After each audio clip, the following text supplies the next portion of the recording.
The old school RuneScape Deadman mode Armageddon tournament is less than a month away, and there is nothing more important than the very start of Deadman mode, setting the tempo for your entire tournament and possibly putting you leagues ahead of the competition. I'm going to break down a route that is going to net you major gains in the first couple hours of Deadman mode, rocketing you right into the 71 to 90 combat bracket, primed and ready to ancient down the first breach. If we get this all done properly, we're going to be sitting at 70 attack, 65 strength, 62 defense, 56 hit points. Quickly before I get started though, I do want to point out that we were recently accepted to the Starforge affiliate program, meaning we now have a link if you want to provide some extra support to the channel and you are looking for some quality PCs at some genuinely good prices. Go and check out the link in the description. As a matter of fact, Starforge is doing something crazy right now for old school RuneScape specifically. This has me excited, bro. They are running an old school RuneScape limited edition PC. The case on this thing is sweet. If you buy the limited edition bundle, you're looking at getting a Ryzen 5 7600X and a Radeon 7800 XT. You got the wise old man sitting here on one of these plate lights, the classic torches and pillar login. On the backside, you're looking at a wizard, a warrior, and an archer sitting there. Again, on the classic login screen, I'm telling you, I love this thing. On this side, you're looking at the iconic AGS Infernal Cape combo, and then on the top, an amazing looking logo here. Not only that though, they have several display plate light things that you can choose from. Obviously, the wise old man is the best one. And on top of all that, through July 21st, you can get yourself 12 months of old school RuneScape membership and 5 additional plate lights. Like I said, go check this out. Use the link down below. Shout out to Starforge. I've been in a position to grab affiliate links for a while now, but have refrained from doing so because I haven't found a quality product that I wanted to, push to anybody. But I'm telling you, Starforge has got their game down packed. Go check it out. Let's go ahead and jump back on into the content here. Let's go ahead and start off here with what we are going to do from spawn. You're gonna want to skip the tutorial and spawn in Artie. This technically could be swapped out with the Gnome Stronghold by switching up the order of operations here, but personally, I think it's gonna be better to spawn inside of Artie, especially with how packed and laggy the Gnome Stronghold agility course was in the last tournament. Regardless, once we are here, one of a couple of things is going to happen.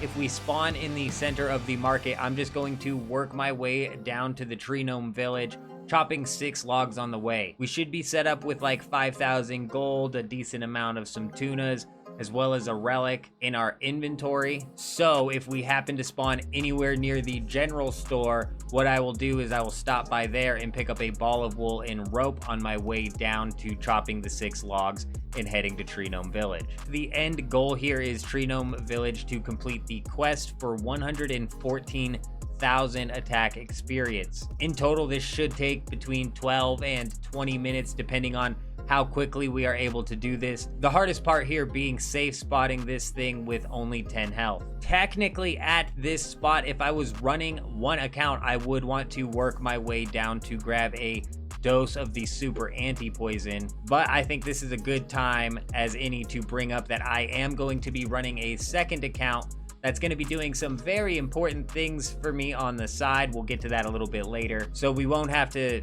sink time into grabbing anti-poison here. And after we complete Tree Gnome Village, we are going to use the tree to teleport to the battlefield. We're going to buy the rope and wool if I did not buy it already. Then we're going to be starting the waterfall quest. I'm not going to complete this entire thing. Instead, I'm just going to complete up to the part where you go into the cave to finish the quest. We should be looking at around 12 minutes to do 99% of the waterfall quest. After this, we're going to need to work our way over to the Grand Exchange via the trees to get a Staff of Fire, as well as some Mind Runes and Air Runes. We also need to grab 6 Water and 6 Earth Runes to finish Waterfall later. Then we are finally going to teleport back over to the Gnome Stronghold, get ourselves 25 agility. It should take around 6 to 10 minutes to knock out the required amount of laps for 25 agility. Then start and complete the Grand Tree Quest. Completing the Grand Tree Quest is going to get us 184,000 attack experience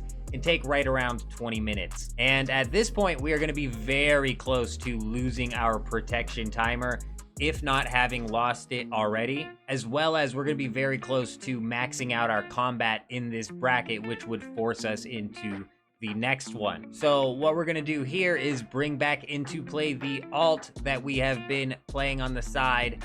This account is going to be doing its best to take out lava dragons, both for the bones to get my main up to 43 prayer, as well as any loot that it can get for some much needed supplies. Depending on where we're at time-wise with our protection is going to determine what exact order this happens in. So if turning in the waterfall quest will put me over the combat threshold for this bracket, then I will be trading over all of the supplies from the alt before I complete that. If it is not going to push me over the bracket, then I am going to complete waterfall, presumably be out of protection time, do 99% of fight arena, trade over the supplies, finish fight arena, pushing myself into the next bracket. The combat level 71 to 90 bracket is as straightforward as it gets, and we've done so much prep in the previous bracket to hopefully complete Monkey Madness as fast as possible.